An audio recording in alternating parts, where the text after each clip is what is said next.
and I wish I could say that from Monday we could simply throw caution to the winds and behave exactly as we did before we'd ever heard of COVID. I wish I could say that, I can't. But what I can say is that if we're careful and we continue to respect this disease and its continuing menace, then it's highly probable, and all the scientists are almost all agreed on this, highly probable the worst of the pandemic is behind us. There are difficult days and weeks ahead as we deal with the current wave of the Delta variant, and there will be, sadly, more hospitalizations and more deaths. But with every day that goes by, we build higher the wall of vaccine-acquired immunity, a wall that is now higher and stronger in this country than almost anywhere else in the world. And with every day that goes by, our economy is slowly and cautiously picking itself up off the floor. Businesses are opening their doors. You'll have seen the employment figures this morning, the growth in the number of jobs. People are coming back slowly to the office. And over the next few weeks, therefore, more and more people will find themselves back on their daily commute. And as Andy Haldane of the Bank of England has said, there is every prospect that this country is poised to recover like a coiled spring. And it's the mission of this government to ensure that insofar as COVID has entrenched problems and deepened inequalities, we need now to work double hard to overturn those inequalities. And so that as far as possible, everyone, everywhere, feels the benefits of that recovery, and that we build back better across the whole of the UK. And we need to say from the beginning that before the pandemic began, the UK had and still has a more unbalanced economy than almost all our immediate biggest competitors in Europe, and more unbalanced than pretty much every major developed economy. And when I say unbalanced, I mean that for too many people, geography turns out to be destiny. Take life expectancy, even before COVID hit. It's an outrage that a man in Glasgow or Blackpool has an average of 10 years less on this planet than someone growing up in Hart in Hampshire or in Rutland. And I don't know what people do in Rutland live to prodigious ages, who knows, but they do. And there's a glaring imbalance. Take university entrance. If you're a child on free school meals in London today, you now have more than double the chance of going to university than a child on free school meals growing up outside London. It's an astonishing fact that 31 years after German unification, the per capita GDP of the northeast of our country, of Yorkshire, of the East Midlands, Wales, and Northern Ireland, is now lower than in what was the former East Germany. And folks, I mean, some of you may remember going to former East Germany in the era of communism. I went there actually in 1990, just after the war had gone down. I remember being amazed how far behind West Germany was with their funny two-stroke engine cars and their fake coffee.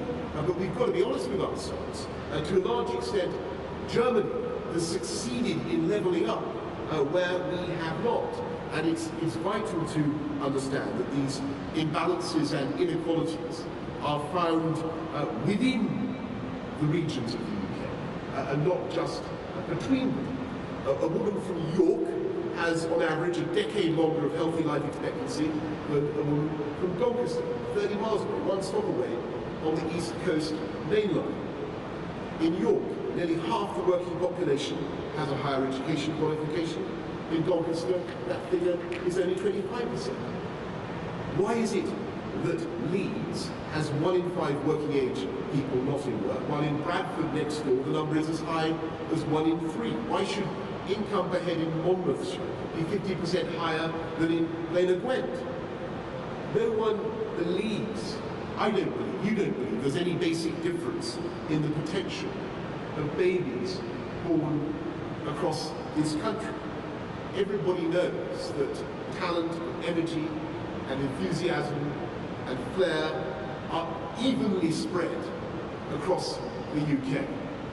evenly spread. It's opportunity that is not. And it's the mission of this government to unite and level up across the whole UK, not just because that is morally right, but because if we fail, then we're simply squandering vast reserves of human capital. And we're failing to allow people to fulfill their potential, and we are holding our country back. So today I want to talk again about that project of levelling up, and to define it more closely in advance of a white paper later this year that will set out our plan to level up. And we should begin by stressing in all humility that this is a huge undertaking that many governments have debated about and dabbled in before. And though there have been some successes, the overall results are disappointing. And yet it could be so very different. We don't need to look at what has happened in the old East Germany, which, as I say, has overtaken parts of our country. We can look at our own history and the ability of places to recover and regenerate without natural resources, without discovering gold or oil under their streets. Look at London. We should never forget that our national capital suffered a 50-year period of decline when its population shrank by as many as 2 million people between the 1930s and the mid-80s.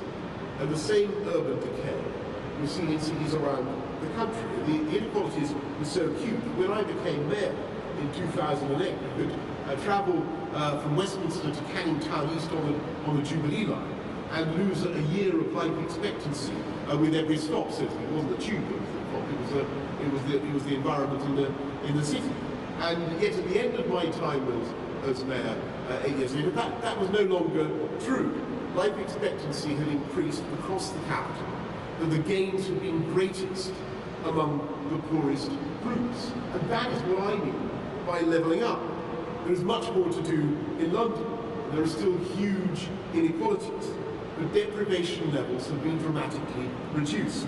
Let's be clear about the difference, the philosophical difference between this project, levelling up, and levelling down. We don't want to level down. We don't want to decapitate the tall poppies. We don't think that you can make the poor parts of the country richer by making the rich parts of the country poorer. And you can't hope to stimulate growth around the country by actually constraining companies from developing, as the Labour government did in the 1960s with their ludicrous industrial development certificates. Levelling up can only be achieved with a strong and dynamic wealth-creating economy. There's got to be a catalytic role for government, and government to provide a strategic lead. But that requires consistency from government, not chopping and changing. And in the last 40 years, we've had 40 different schemes or bodies to boost local or regional growth. We had the Abercrombie Plan in London, the New Towns, the Economic Development Committees, the Urban Regeneration Corporations, the New Deal for Communities, the Regional Development Agencies, and yet none of these initiatives have been powerful enough to deal with the long-term secular trends, deindustrialization or the decline of coastal resorts. And that basic half-heartedness of governmental approach has been coupled with an unspoken assumption by policymakers that investment should always follow success. So that to use a football metaphor, the approach has always been to hang around the goalmouth rather than being the playmaker. I'm not a great expert on football, you get the general drift of what I'm trying to say. Or to borrow a Bible, borrow a biblical comparison. Governments have created a sort of Matthew effect. To him that hath shall be given. So you end up investing in areas where house prices are already high, where transport is already congested, and by turbocharging those areas, especially in London and the southeast, you drive prices even higher, and you force more and more people to move to the same expensive areas. 2/3 of graduates from our top 30 universities end up in London. And the result is that their commutes are longer, their trains are more crowded, they have less time with their kids, and they worry at the same time that the younger generation won't be able to get a home, and that their leafy suburb or village will be engulfed in new housing development, but without the infrastructure to go with it. And so the process of levelling up is not just aimed at creating opportunity throughout the UK, it's about relieving the pressure in those parts that are currently overheating. And to those who seriously worry that levelling up could in some way be to the detriment of London and the South East, let me make some obvious points. And I speak as somebody who's spent more than a decade now campaigning to extend the lead of London as the greatest city on earth. Does anyone seriously believe it would be bad for London or has been bad for London to see the BBC growing and flourishing as it has in Manchester? Or is it bad for London? You've got JP Morgan now having an enormous back office in Bournemouth and the biggest employer in Dorset, one of the biggest private sector employers in Dorset. That's not bad for London. Of course it isn't. And it's obvious that greater regional prosperity means more customers and more business for our national metropolis that already leads the world in so many financial and business services and so many other sectors of the 21st century economy. So, levelling up is not a jam-spreading operation. It's not robbing Peter to pay Paul, it's not zero-sum, it's win-win for the whole United Kingdom. And so this is the plan. And I will believe that we've made progress on levelling up when we've begun to raise living standards, spread opportunity, improve our public services, and restore people's sense of pride in their community across the whole of the UK. We've got to begin by getting the basics right, and we've got to begin by fighting crime, because we will never level up across our country. While some kids face the misery of dealing with the county lines drugs gangs, and some kids do not. And that's why we're putting rings of steel around towns that are plagued with these gangs and steadily driving them out. And so far we've squeezed more than 1,000 county lines drugs gangs out of business. And that's why we want tough sentences, we're imposing tough sentences, and we're recruiting 20,000 more police. We'll be ruthless in fighting crime, because it is the poorest and most vulnerable who suffer the most. And obviously to give kids alternatives to these gangs, we'll invest in all sorts of things, but particularly grassroots sports. And I can today announce another £50 million, for instance, for football pitches, so that we give new opportunities to the football stars of the future, and that ultimately you are never more than 15 minutes away from a high-quality football pitch. And we won't succeed in levelling up when so many people are off work because they're sick or stressed, or because they suffer from obesity or problems with their mental health. And that's why we are tackling those problems, tackling the problem of junk food. We're rewarding exercise, and we're investing colossally, more than ever before, in our National Health Service, building 40 new hospitals, recruiting 50,000 more nurses. We're going to deal with the backlog of those waiting for elective surgeries. And the single biggest thing we can do, of course, in addition to investing in public service, to change people's lives, and to give them the confidence and the serotonin that everybody needs to deal with the day, is to give people the chance of a good job on decent pay.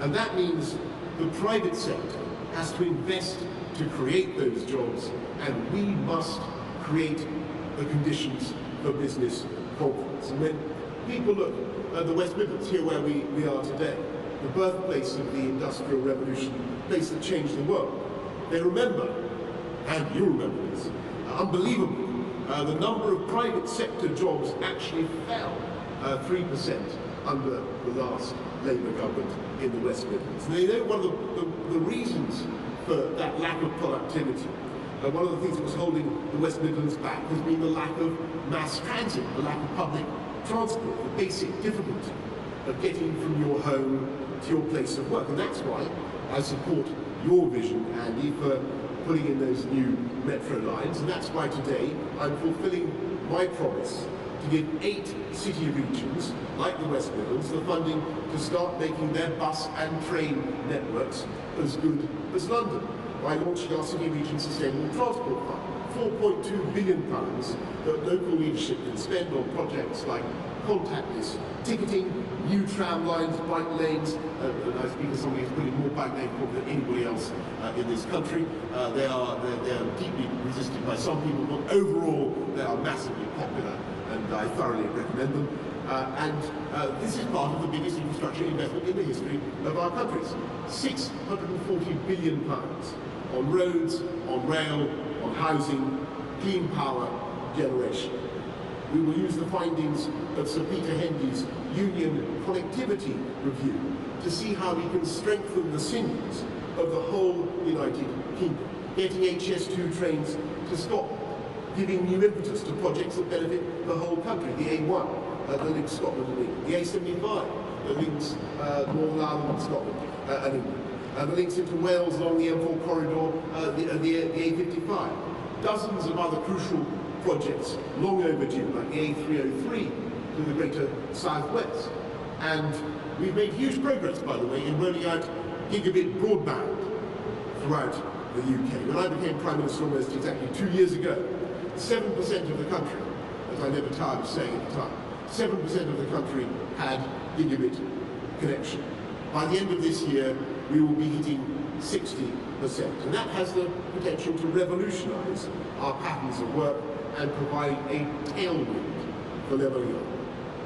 And no matter how frustrating we may find life on Zoom, we can see how this technology and its successors will allow the places that have been left behind or felt left behind to become places that retain their talent. And professionals will be able to stay and bring up their families and enjoy a higher quality of life without the need to move to a supposedly fashionable conurbation. And we're also helping young people to fulfill their dream of owning the home that in a place where they want to live, with our 95% mortgage guarantee, as well as reserving a portion of homes in some new developments for first-time buyers at a discount of at least 30%. And this government is backing the improvement of the lives of people growing up in these areas with the Levelling Up Fund, £4.8 billion to be spent across the whole of Britain, England, Scotland and Wales, and with town deals, another 15 of them announced today, helping local people to renew the places they live, from the Civic Square in Tilbury to the Hippodrome Theatre in Todmorden, removing chewing gum, graffiti, breathing new life into town centres through our High Street strategy, which is also published today. And though the overall, each change may be individually small, the overall effect can be transformative in making that environment attractive as a place to live and to bring up a family and to invest. Of course, what is the key question that people ask themselves, young families ask themselves about a neighbourhood? It's not just whether it's safe or has good transport, it's whether the schools are good. And we need to give all our children the guarantee of a great education with safe and well-disciplined classes, fantastic teachers. So we are literally levelling up funding for primary and secondary education with a higher level of funding per pupil, so that every teacher starts on a salary of £30,000. And we must face the reality that in loss of learning and loss of life chances, some children have been hit harder by this pandemic than others. And so we put in place the biggest tutoring program anywhere in the world to help them catch up. A catch-up program, by the way, that is already worth £3 billion on top of the £14 billion that we invested as soon as this government came in. But it is in post-16 education, post-16, where the differences across our society are starkest. It cannot be right that Bath has 78% of the population with a level 3 or equivalent qualification. Bradford has only 42%. That's why this government is so obsessed. The Chancellor, everybody, Rob Jerry, we are all obsessed with skilling up our population. We love our universities. We believe they're one of the great glories of this country. But we need to escalate the value of practical and vocational education with its power to transform people's lives. And that's why we're rolling out T-levels and apprenticeships, because we know that higher level apprentices can earn more than the average graduate 5 years after graduation. That's why we're creating the lifetime skills guarantee, so that adults can go on to get those level 3 qualifications.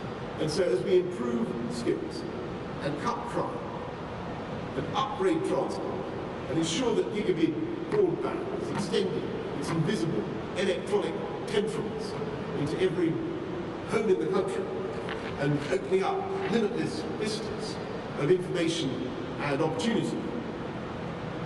By that process, we want to make the whole country more attractive for investment. And as we turn this country into a science superpower, doubling public investment in R&D to 22 billion, we want to use that state lead to trigger private sector investment across the whole country. So we have hubs of research or innovation like the one we're in today, exactly like the one we're in, which is actually driving battery technology. This battery industrialization sector is helping to drive battery technology. And we're going to need huge numbers of these batteries. And to release 70,000 people we need skilled to be working in making the batteries alone. This battery industrialization sector is driving growth from Cornwall to Thurso, so that we can do that without in any way detracting from the golden triangle of Oxford, London, Cambridge, which is the greatest scientific constellation anywhere in this hemisphere, and drive high-tech, high-wage jobs across the whole of the UK. Use post-Brexit freedoms, such as free ports, to drive those investments across the UK, especially in green technology, from wind turbines to batteries such as the ones we see being developed here today, zero-emission planes, solar power, nuclear power, hydrogen, all of which, of course, is set out in the government's 10-point plan for a green industrial revolution. And our new Office for Investment will land investments, and is continuing to land investments in all parts of the UK, like Nissan coming into Sunderland, as you saw the other day, the new gigafactory for batteries, Stellantis to Ellesmere Port, Fujifilm in Teesside, China Glass in Ebervale, all just in the last few weeks. And not forgetting the wise decision of Heinz tomato ketchup to relocate manufacture of that vital product from Wigan, to Wigan from Holland, and about time. And now is the time, I think, to scrutinise the incentives that we offer as a country as those against those offered by other countries. And yes, business overwhelmingly chooses Britain for all sorts of good reasons. It's good to see London stock market recover its edge over Amsterdam the other day. But now is the time to do even better. And there is one final ingredient. The most important factor in levelling up. The yeast that lifts the whole mattress of dough, the magic sauce, the ketchup, the catch-up. And that is leadership. And that brings me to the crux of this argument. This country is not only one of the most imbalanced economies in our neighbourhood, in the developed world, it is also one of the most centralised. And those two defects are obviously connected. We're making progress now. We've created metro mayors, I used to be one, and some of the best of them are relentless champions for their communities, like Andy. And Andy provides the answer to the Kissinger question. Who are you going to call in the West Midlands if you want to set up an EV factory, if you want to find the person who can put together the transport, the skills, the utilities, who you know call to make things happen. And you know exactly who to ring. You ring Andy. And after 20 years of trial and error, we're starting to see the results of this devolution. It's not entirely a coincidence now that long-term secular trend I described is being reversed. And cities that had seemed to be in long-term decline are now seeing a resurgence in their population and a growth in productivity that actually outstrips the rest of the country. And we need this levelling up to go much further and faster, because the UK is outstandingly successful in spite of its handicap, in spite of only firing on one cylinder, if I could use that metaphor, in a battery factory, in a great battery industrialization system. If if you understand what I mean. If you look at France and Germany, other European G7 economies, the levels of productivity across their great cities are much more directly comparable.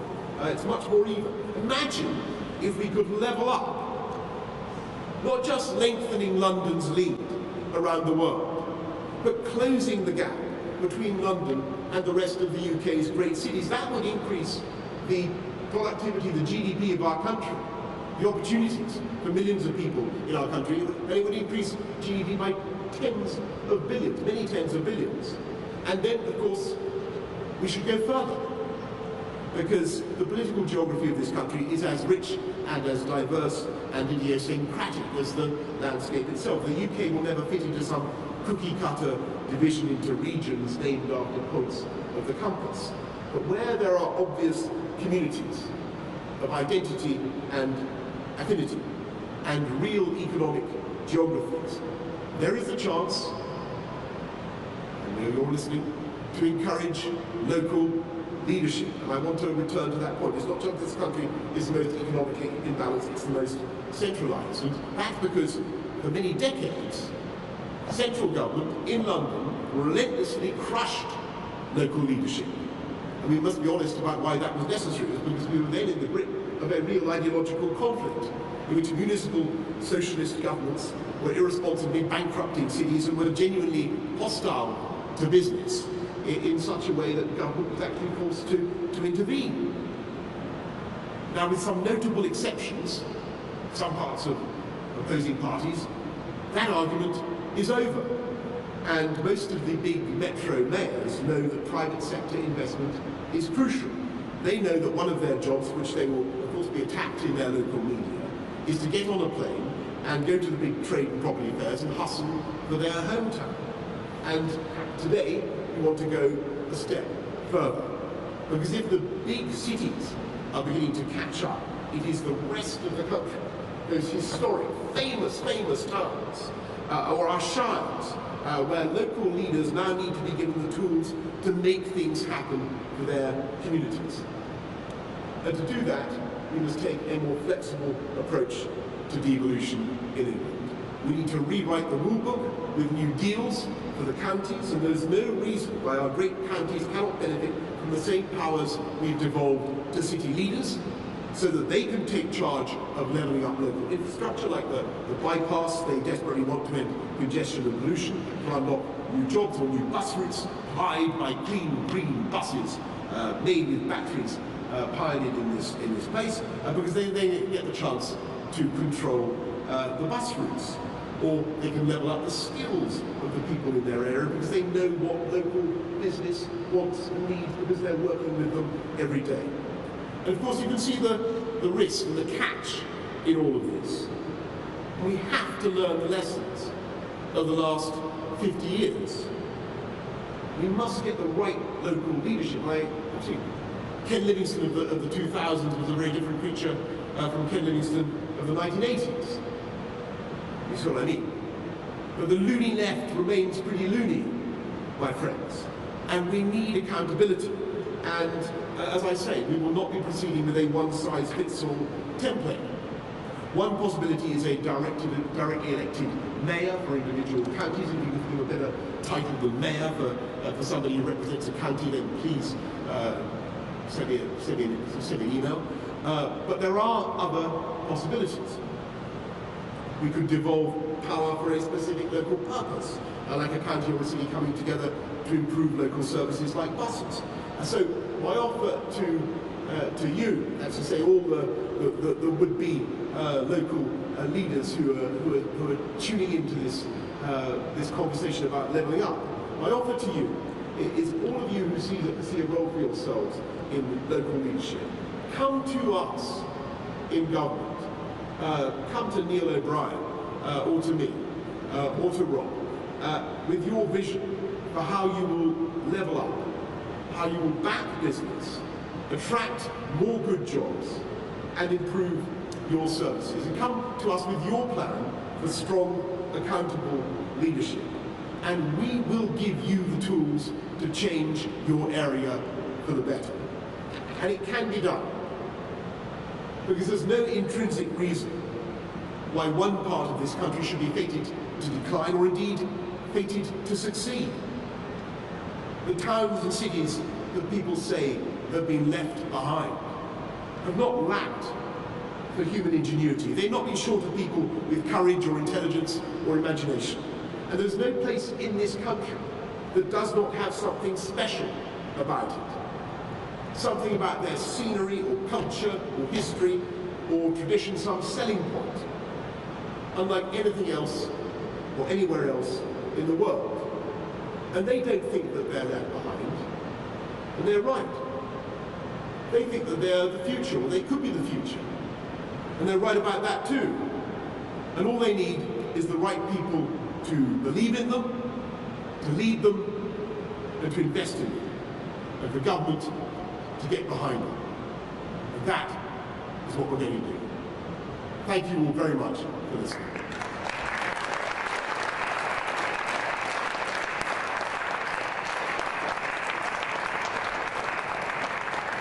Right.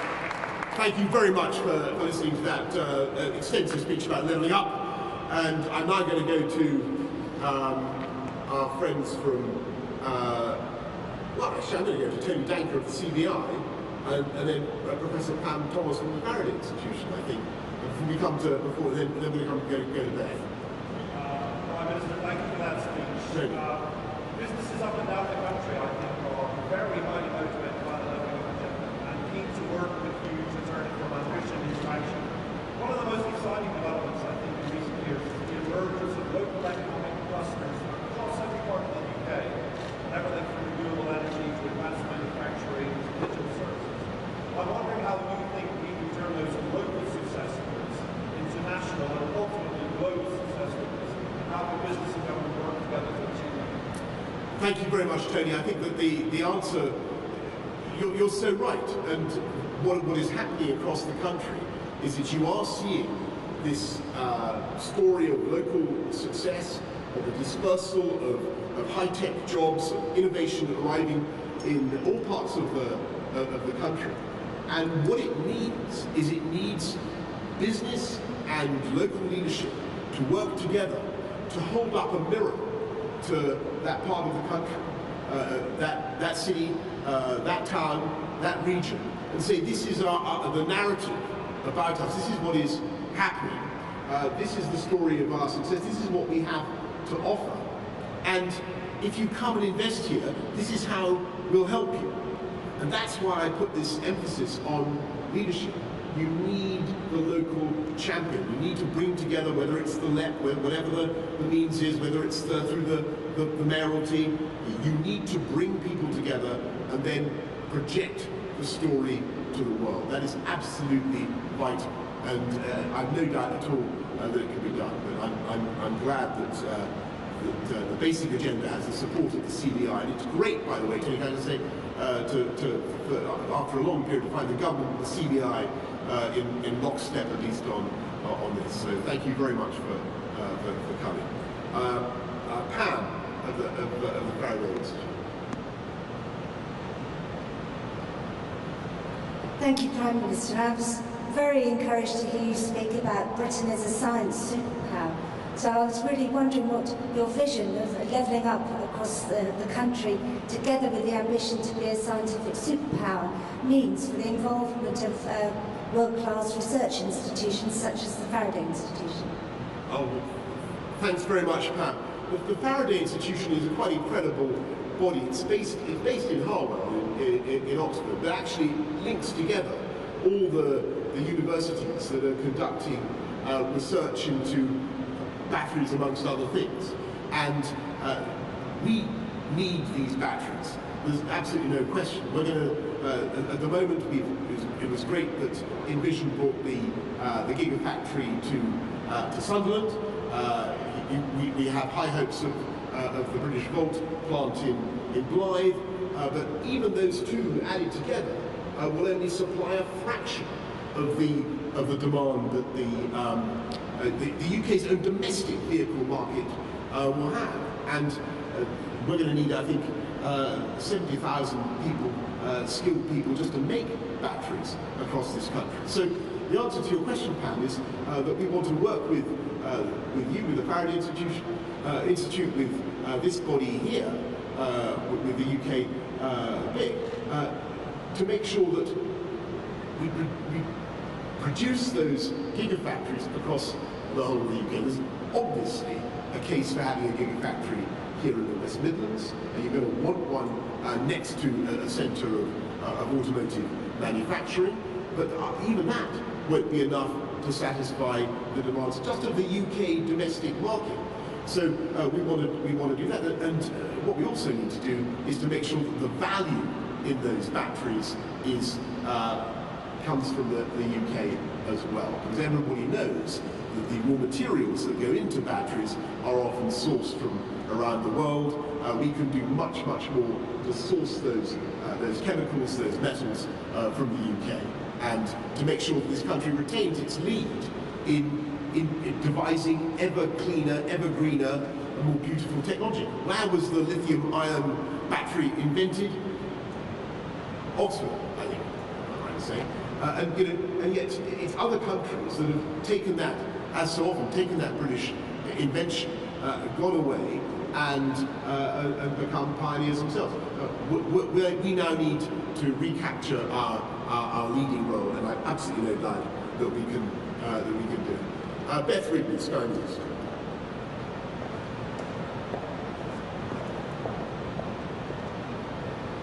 Thank you. Prime Minister, you talked in your speech about the moral duty to unite and level up our country, but over the past month, you and your ministers have stoked division over footballers taking the knee, saying it was gesture politics, saying it was fans' choice to boo the team. And going back, there is further evidence of this divisive politics and language from you, be it describing Muslim women as in veils, as letterboxes or bank robbers, or indeed African people as pickaninnies with watermelon smiles. For many people, your own record personally undermines your image as a unifying Prime Minister. What are you going to do to change that? Well, thanks, Beth. Obviously, I reject that. Disagree with it, I should say. And I think that racism has absolutely no place in our society. And I think that the England team represented the very best of us and our country. And I think that the overwhelming support, the outpouring of love for the England team after the match on Sunday showed this country at its best and at its most united. And I think what we all want to do is take practical steps to prevent racism in all its forms. And I think that the football banning order regime, the changes to that that we've announced will be valuable. You can't go to the match if you're guilty of promoting hate and racism online, but we've got to go further. We're going to use the online harms bill to ensure that the big internet companies, the social media platforms that allow race hate to be peddled on their platforms can face fines amounting to 10% of their global revenues. As I said to them the other day, when I got them all in, I had Facebook and Twitter and Snapchat and Instagram, I can't remember the other ones, those are the main ones. I said we will not hesitate to go further because they do have the technology to sort this out. They can adjust their algorithms, and we will use legislation if we have to, just as we use the threat of legislation, for instance, to stop the European Super League. Thanks very much, Beth. Can we go to Alex Forsyth of the BBC? You said you rejected what I said, but it is true that your ministers did not from the start condemn the booing of the players. Do you think that was a mistake?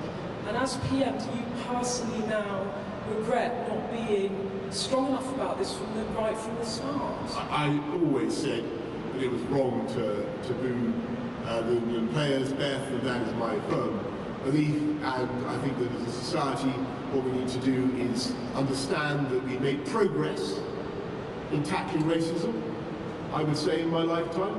A lot of progress. But I think we have to recognise that there's still a long way to go. And we've got, as a government, to lead and to use the tools we have at our disposal, the ones that I've just mentioned, to show that we are firm and that there are things we simply won't tolerate, and to take the argument in the fight to those who control these very powerful media platforms, social media platforms, with their immense ability to wound and to undermine. They can stop it, and we're going to make sure that they do. Thanks very much, Beth. Let's go to Alex Forsyth of the BBC. Thank you, Prime Minister. You painted a pretty clear picture today about the impact of an unbalanced economy, but you haven't given us a lot of new detail about how you deal with it. You're almost 2 years into the job now.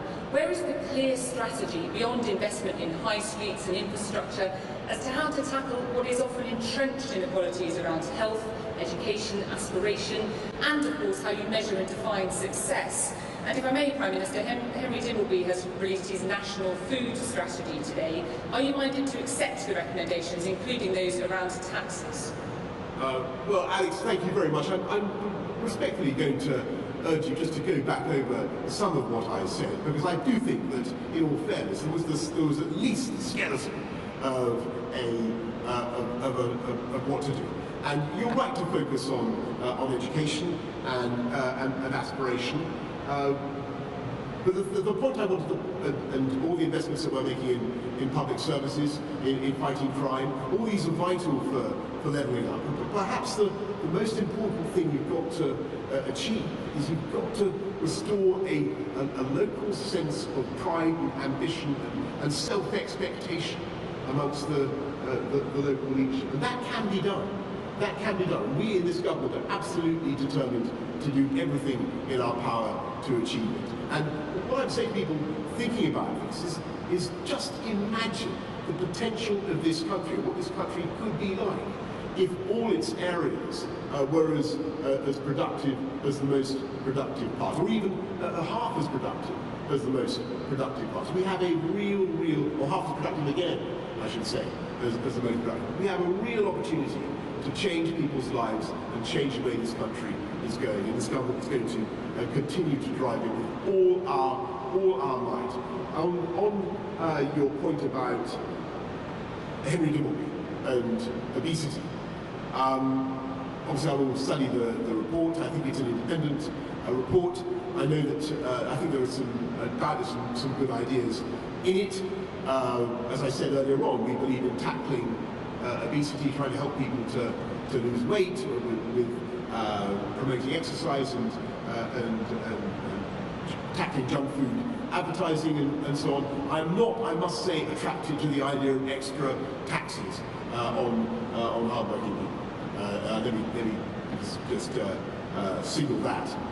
But I will study his report with interest. Robert Peston from ITV.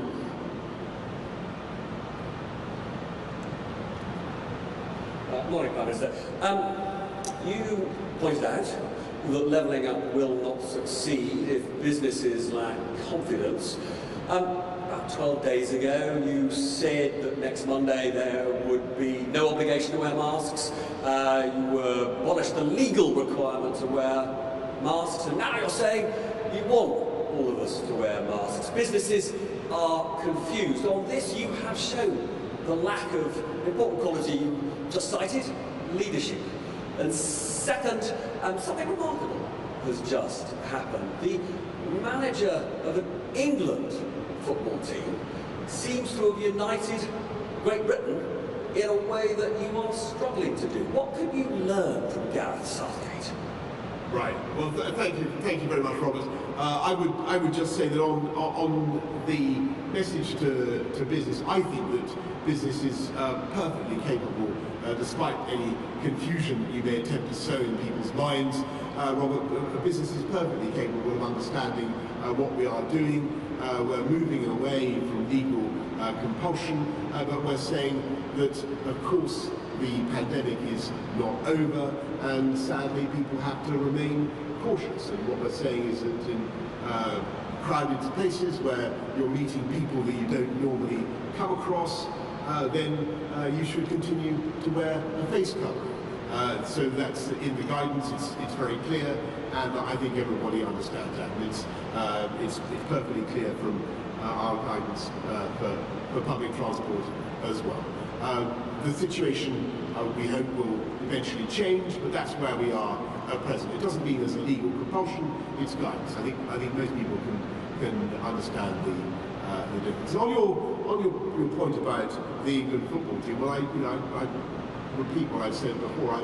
I'm lost in admiration for Gareth Southgate and the England team. They did an absolutely wonderful job, and they achieved something that we haven't seen many of us in our lifetimes. They got England, I should say, into the final of a huge knockout championship, and they so very nearly succeeded. And in the end, I think the fact that they didn't quite succeed didn't really detract from that achievement. It remains a stunning, stunning thing, and I think the way the players have behaved on and off the pitch has been an absolute credit to Gareth and the whole squad. Thank you.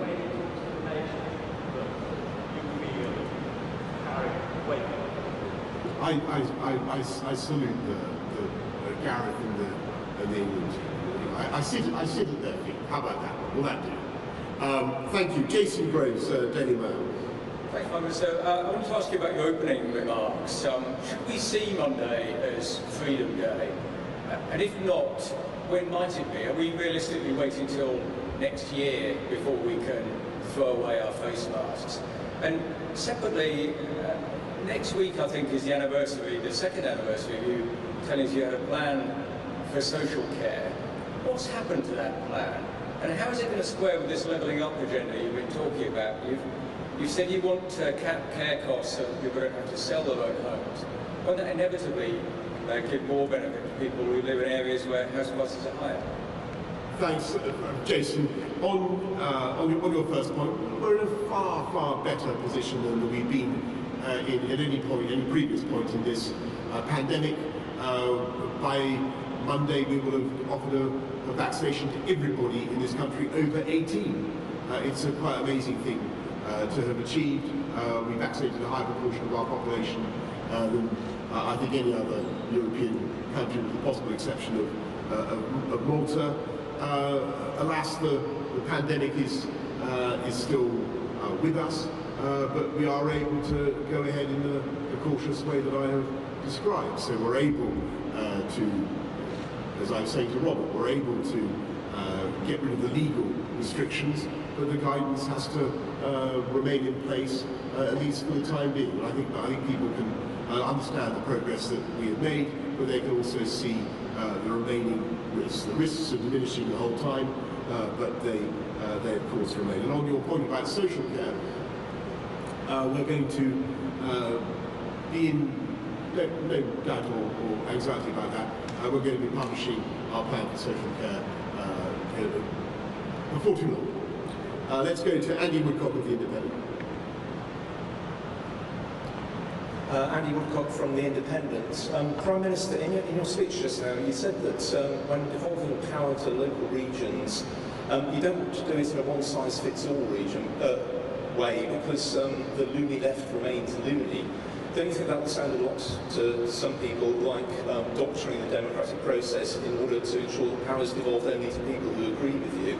And also, if I may go back to the football and racism issue, you've waxed very indignant over the last few days about racist remarks against the England team on the internet. But in the House of Commons yesterday, you were asked to disown, to apologise for, say you regretted your previous remarks about piccaninnies and about Muslim women looking like letterboxes.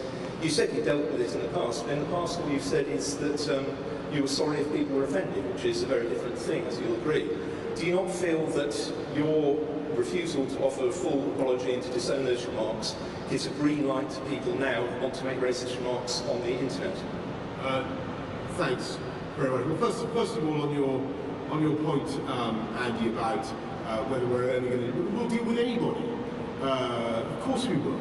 And quite rightly, we want local leaders to come forward. But obviously, what I'm saying is that with these powers must come responsibility and accountability, and that's what we want to see. And people taking charge of their local area, leading it, and not maybe just seeking opportunities to point out differences between themselves and central government or whatever, but actually taking a responsibility for the problems that they find solving with our help, obviously. That's what we want to see. And on your second point, I think that the best thing I can say about that is I've obviously apologised in the past for things I've said that have caused offence. I continue to apologise for them, and I think what people really want to see from government are practical steps to stamp out racism and make sure that we live in a happy, tolerant, generous and loving society. That's what I want to see. Jess Elgott of The Guardian. Thank you, Prime Minister. You said, as Mayor of London, that you boasted, in fact, that a pound spent in Croydon was worth far more to the country than one spent in Strathclyde. Is it your aim as Prime Minister now to make sure it's the opposite, or that changes? And a second, if I may, one word that felt like it was missing from your speech is austerity, and the effect that has had on inequality and widening the gaps between different regions. And do you think your predecessors shoulder some of the blame for those inequalities that you described in your speech because of the huge cuts that local councils have had to enforce? Yeah, Jess, you're making an incredibly important point, and I want people to understand that this objective, this levelling up project, is not about trying to stop the progress and development of the greatest city on earth. And indeed, I think that it would be a fine thing if the present mayor got on with some more of the infrastructure, the home building projects that he needs to do. What I'm saying is that it's a total mistake to think that you can just get on with a lopsided approach to the UK economy. And we need to recognise that the growth of the future, the opportunity of the future, is going to come from levelling up across the whole of the UK. And I think that will not only be socially, morally the right thing to do, I also think it will pay off massively for the UK economy. And we had a second question. Austerity, how much does that Look, I mean, I don't think you'll find that I was ever one of those politicians who banged on much about austerity. I never thought it was a particularly helpful choice of word. John Walker of the Coventry Telegraph. Thank you very much, Prime Minister. You began by talking about the COVID situation, and I think we know, even though you're urging people to be careful, that the infection rate is going to increase significantly after the fourth stage of ending the lockdown on July 19th. And you said that we can do that because vaccinations have broken the link between infection and hospitalisation and death. But what does this mean for those areas where the vaccination rate is still extremely low? In parts of Birmingham, for example, 6 out of 10 people have still not had even a first vaccination. For example, in Nechells, Allen Rock, Newtown, 6 out of 10 adults have not had a first vaccination. What do you expect to happen in those areas when the infection rate increases? And are they going to pay quite a heavy price for ending lockdown? Very briefly, a second question, if I may. You talked about the West Midlands being a fantastic site for a gigafactory. I know Andy Street is either asking you or is about to ask you, could he sing for a large sum of money to help make that happen? Are you going to provide the cash? Yeah, okay. John, on your very good point about vaccination rates, actually the Midlands has got, West Midlands in particular, has got a very, very high rate of vaccination overall. You're right about particular pockets, areas where there's low take-up. What we've got to do is to encourage people to come forward as enthusiastically as we can. And if I can just suggest, I think the way to do that is by engaging with local leaders in local communities, not in any way trying to blame or to stigmatise those who are not getting vaccinated at the rate that they should. I don't think that's the right way to do it. It's simply a question of encouraging people to take it up. It is the right thing. It's by far the best thing for you and your family. When you get your offer of a jab or a second jab, please take it up. And I know that Andy has been helping to lead that campaign as well in this area. On your point about the Gigafactory, well, look, I can't think of it. There are very few people in this country who've been more successful in extorting massive checks from the Treasury than Andy Street. But I'm HS2, all sorts of things.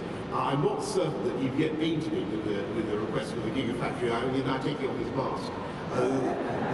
Very worrying development here and there. I thought I got through this, but Andy, go on. Just say, a time will come to that, but to be really clear, the West Midlands Consortium has not yet fully asked for it. There's no reason to say that the Prime Minister has yet responded. You're absolutely right on that. Moment will come, and we will be doing that. Well, Andy, I congratulate you. Such is your influence, you managed to persuade the Coventry Telegraph to put the question before you. I look forward to receiving the request. But obviously, the government is there to support and to give the strategic direction. Now, I hope it's been clear from everything I've said that levelling up only works when the private sector comes in as well. And that's what we want to achieve. Anyway, thank you all very much for having me along this morning. Thank you.